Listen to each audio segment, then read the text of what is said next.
ஒரு காட்டில் ஒரு குருவியும் ஒரு ஆந்தையும் நண்பர்களாக இருந்தனர். குருவி நாள் முழுவதும் சிரமம் செய்து தனது சிறு கூடு கட்டி அதில் தானியங்களையும் பூச்சிகளையும் சேகரித்து வைத்துக் கொண்டிருந்தது. ஆனால் ஆந்தைக்கு வேலை செய்யும் மனம் இல்லை. அது தினமும் குருவியை கிண்டல் செய்து, என்னதான் வேலை செய்தாலும் நீ எல்லாம் சிறிய பறவையே, நான் போல் பெரிய ஆந்தையாய் வளரமாட்டாய் என்று சொல்வது வழக்கம். குருவி ஆந்தையின் கிண்டலுக்கு கவலைப்படாமல் தொடர்ந்து உழைத்து வந்தது. நாள்கள் கழிந்த பிறகு குளிர்காலம் வந்தது. எல்லா பறவைகளும் உணவுக்காக சிரமப்பட்டுக் கொண்டிருந்தன. ஆனால் குருவி முன்னர் சேமித்து வைத்த உணவின் மூலம் குளிர்காலத்தை சிரமமின்றி கடந்து வந்தது.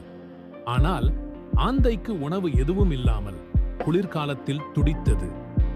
குருவியின் நுட்பமான வாழ்க்கை முறையைக் கண்டு ஆந்தை தன்னுடைய தவறை உணர்ந்தது. கதையின் நெறி: கடின உழைப்பு எப்போதும் வெற்றியைத் தரும்.